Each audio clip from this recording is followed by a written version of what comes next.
Hello and welcome to another session with the Bury St Edmunds Buddhist Virtual Centre.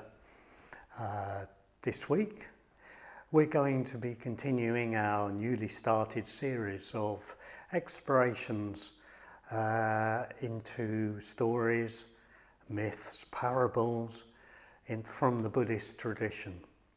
This week I'm going to tell us a parable this time, a parable from the White Lotus Sutra, which is a Mahayana sutra written down quite late relatively in Buddhist history, maybe written down around the 1st century AD. And the White Lotus Sutra tells the message of the Buddha's Dharma, in images, parables and stories, rather than conceptual sort of ways of communicating. So stories, myths, parables, well, they speak to our imagination, don't they? And by doing that, maybe they engage our emotions through our imagination. So rather than listening and thinking about a conceptual message, we're just going to listen to the story, to the parable, and just let it have its effect on us, just not taking it literally, but letting it speak to us. And in that way, you know, it's a different way of telling the truth. It's said that this particular parable, the parable of the burning house, was told by the Buddha to a group of his disciples that apparently had been quite, well, perplexed and upset maybe by the Buddha telling them that although they'd been following practices and maybe they'd reached a sort of level of attainment that they were satisfied with, maybe slightly self-satisfied. The Buddha was telling them, no, if you like, you haven't got there yet. There's more. There's a lot more. There's more teachings. There's more progress to be made. So they were, well, a lot of them are very upset and apparently just walked out there and then. Not sure what happened to them after that. But the ones that stayed were puzzled and couldn't quite, most of them, understand what the Buddha was getting at. So Sariputra, one of the Buddha's main and said to be his wisest disciple, acted as a bit of a spokesman for the rest of them and went to the Buddha and said, well, you know, what did you mean? Is there another way you could explain what you were saying? And the Buddha said, well, okay. He said, through the telling of a parable, the intelligent can come to understanding, something like that, the quote. So we shall see. And he said, well, okay, I'll put it another way. I'll put it in the form of a story, of a parable. And that's what he did. And like all, well, typical stories, it starts with, well, we'll start it with once upon a time. Quite a cliche, I know. But once upon a time somehow universalizes the story, I think. It puts it outside of any particular sort of place or time.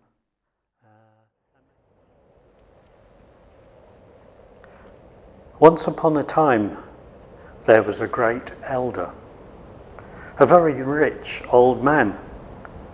He lived in a huge mansion. He had hundreds of servants. And the story says that he had many, many children. Sometimes it says up to 30 children. and they were all quite young. The house in which they lived had been magnificent once, but now it was old and tumbled down. The pillars were decaying. The windows were broken. The floorboards were rotting, and the walls were crumbling. And in all the nooks and crannies of this tumble-down house, there lurked all sorts of ghosts and evil spirits. One day the house suddenly caught fire. Because it was so old and the timbers were so dry, the whole building was burning away in no time. As it happened, the elder, the father, was safe outside the house when the fire started, but his children were playing inside. Too young to realise they were in danger of being burnt to death, they just carried on playing and made no effort to escape.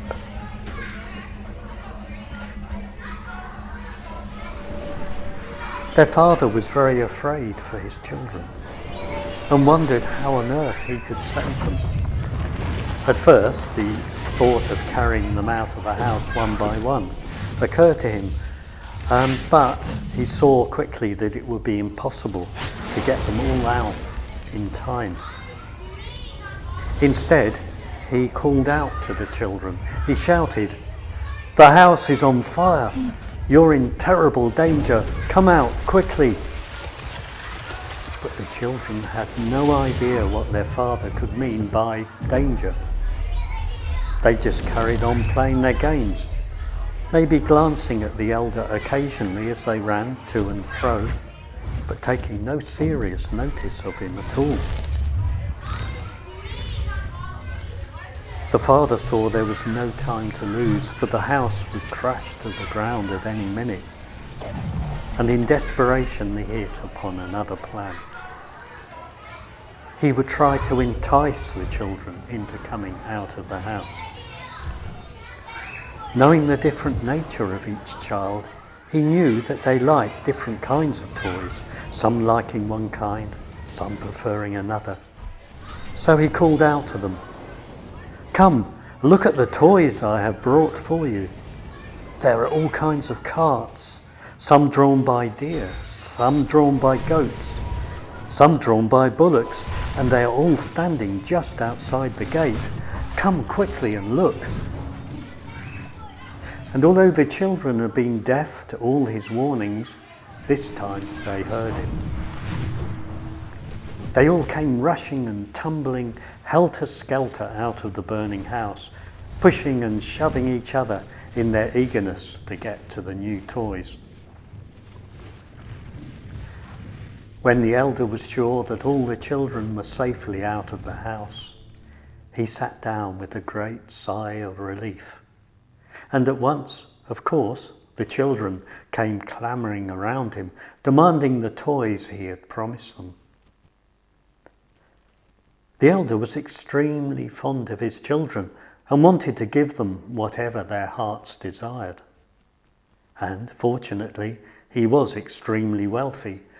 In fact, his wealth was infinite.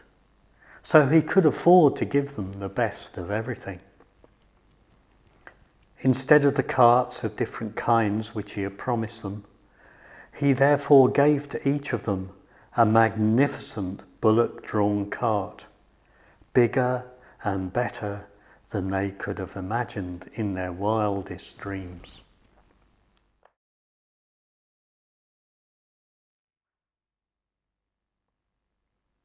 So it's a parable, so your interpretation is up to you. Maybe just see what speaks to you in that story. And there are many different details and meanings that could be unpacked from it. I'll just suggest one or two of my own, perhaps the more obvious ones anyway.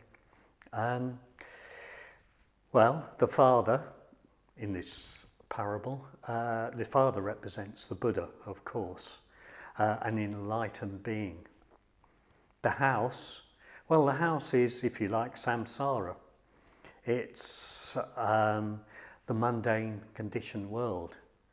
maybe our lives, even in a sense ourselves, the sort of life that we construct or have constructed for us, that we live in. And the fire, well, the flames, fire is quite often, particularly in Buddhism, used as a positive image for transformation, for example. But in this case, it's not.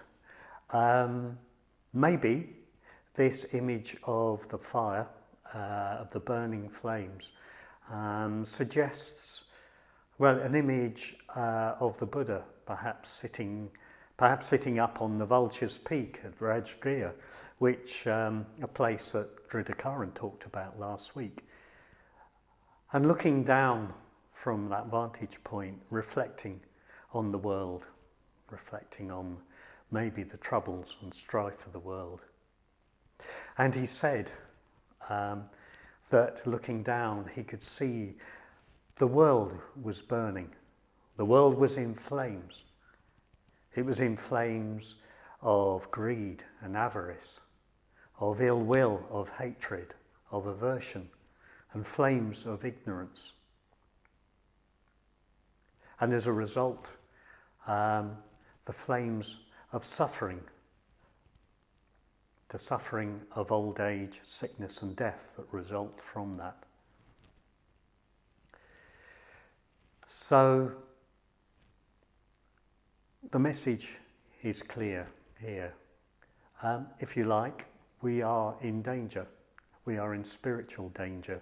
And we need to get out.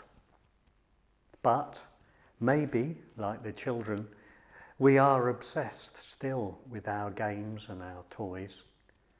Maybe a lot of what drives us and shapes our lives, for instance, is still the conditioning events and factors that come from our childhood, maybe even, our very early childhood or before that. We're still running around looking for security, looking for pleasure or distraction or meaning in the world. Perhaps not noticing that our world is burning, that old age, sickness and death are, if not present right there and then for us, somewhere over the horizon coming. And perhaps sometimes we notice that, there was something not right, but maybe, we just looked away, carried on with our games and toys, maybe just partied, difficult word, partied a bit harder. But the Buddha, in his teachings, was always trying to point out to us our existential and spiritual situation, encouraging us to get out from it. And there was always an urgency, and there is an urgency in this. But the Buddha himself can't rescue us. He can't come into our burning house and carry us out one by one. In a way, only we can do that ourselves. The way out is, spiritual practice, leading to spiritual growth and development. And only we can do that. You can't force another person to grow and develop.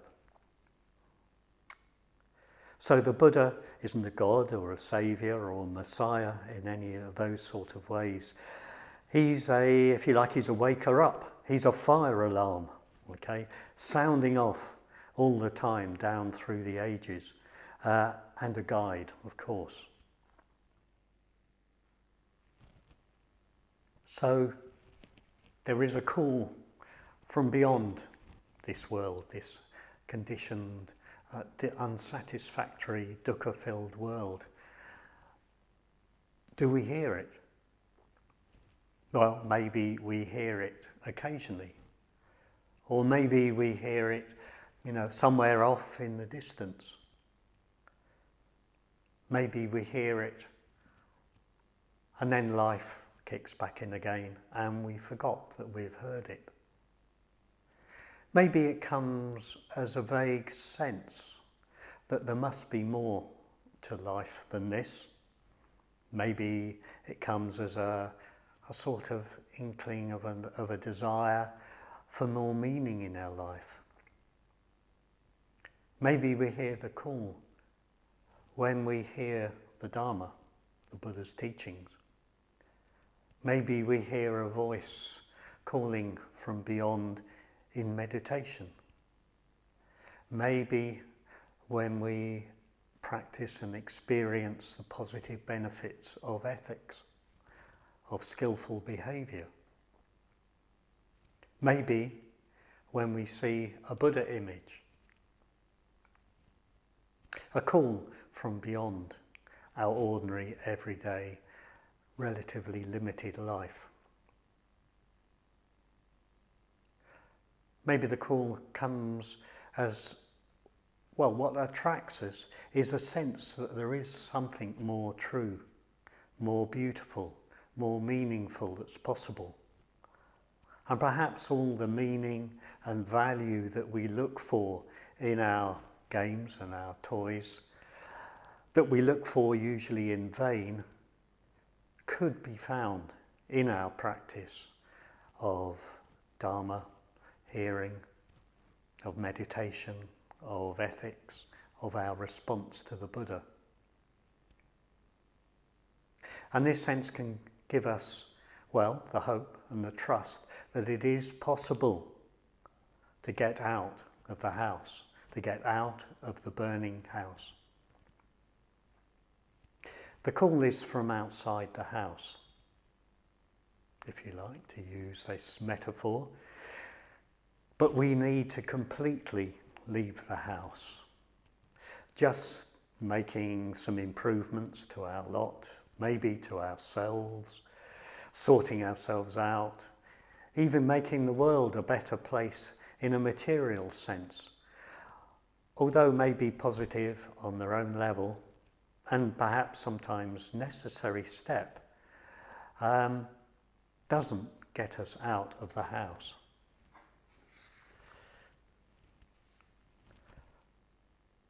Only really fundamentally loosening the force field of self-centeredness and taking apart the constructed self, constructed sense of a fixed self, separate from the world and separate from others, gets us out of the house. In fact, that constructed sense of ourself and our relationship with an objective world and objective others out there is in fact the house itself. And this is fundamentally the purpose of all our Dharma practice, whatever it is. It's to loosen those ties that bind us and keep us in the burning house. But all those Dharma practices, meditation, ethic, teachings, practices, ways of life, we must remember, like the carts that the father promised to his children before they came out, all these are just means to an end. They're not the end itself. The end is to get us completely out of the house. And maybe when we do get out of the house, we might see that it was this construction of self and a limited sense of perspective that we were trapped by. And seeing through that completely might result in an experience of such profound freedom and infinite energy that the whole experience, we might imagine, could be like that wonderful bullock cart that the father eventually gave to the children. And like their wonderful bullock carts, it would be so much more than we could have possibly imagined.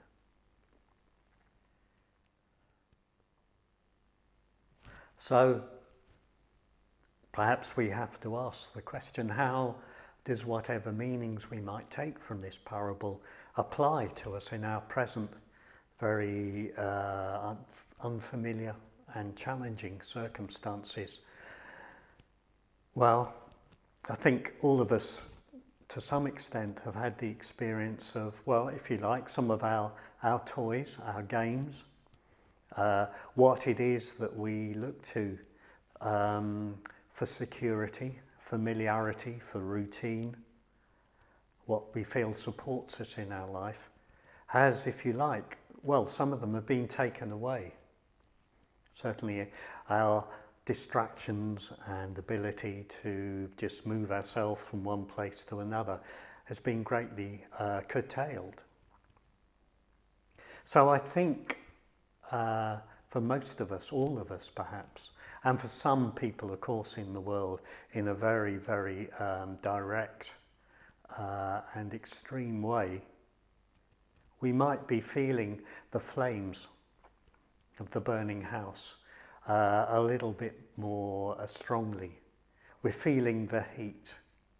We're feeling very much more the uncertainty, the unfamiliarity. Maybe that sense, which actually is always there and is true, but that we can't control this reality that we find ourselves in. So that's challenging. And as I said, there are many people suffering greatly in different ways in the world. But as Buddhists, I think we can ask ourselves to see this as a spur to practice, as if you like, a wake-up call, rather than a reason to resort to distraction, despair, or anxiety. This is a call to practice courageous awareness, great kindness, generosity, nurturing our connections with others.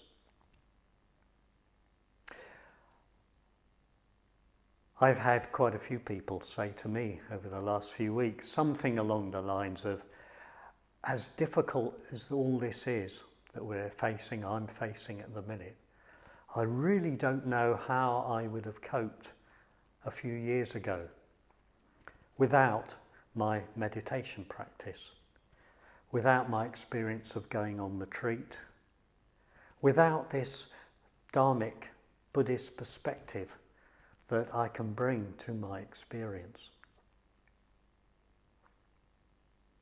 So we can maybe all take confidence and take more trust in our practice at this time. Trust that it has got the tools, the resources in our practice to help us stay as positive as possible in the circumstances, and by helping us to help others to also see through these difficult times. And trust that our practice can eventually carry us out of the house. It'll continue, if we continue with it, into an infinitely more expansive, more free, more beautiful, more joyful, but as yet unknown dimension of being. A dimension of being that's way beyond what we could possibly imagine at present, like that wonderful bullock cart. So just imagine that.